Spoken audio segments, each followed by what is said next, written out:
தமிழ்நாட்டில் முழுமையாக போதைப் பொருளை தடுக்க வேண்டும் என விடுதலை சிறுத்தைகள் கட்சியின் தலைவர் திருமாவளவன் தெரிவித்துள்ளார். திருச்சி விமான நிலையத்தில் செய்தியாளர்களை சந்தித்த அவர், விடுதலை சிறுத்தைகள் கட்சியை பொறுத்தவரை திமுக கூட்டணியில் வலுவாக உள்ளதாக தெரிவித்தார்.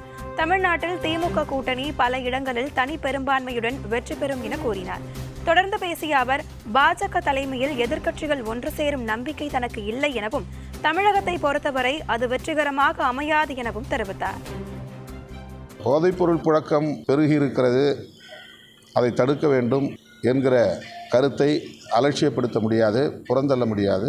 தமிழ்நாடு அரசுக்கு விடுதலை சிறுத்தைகள் கட்சியும் அதை சுட்டிக்காட்ட கடமைப்பட்டிருக்கிறோம். மதுக்கடைகளை மூட வேண்டும் என்பதும், போதைப்பொருள் புழக்கத்தை கட்டுப்படுத்த வேண்டும், முழுமையாக கட்டுப்படுத்த வேண்டும் என்பதும் விடுதலை சிறுத்தைகளின் கோரிக்கை.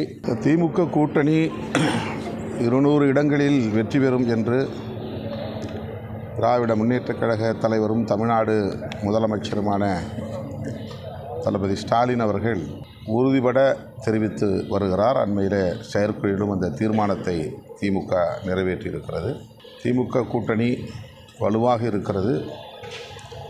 2026 தேர்தலில் அவர் சொன்னதைப் போல அறுதி பெரும்பான்மை இடங்களில் இந்த கூட்டணி வெற்றி பெறும்.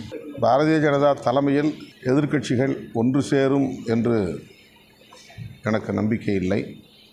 தமிழ்நாட்டை பொறுத்தவரையில் அது வெற்றிகரமாக அமையாது என்பதை கடந்த தேர்தல்களில் மக்கள் உணர்த்தியிருக்கிறார்கள்.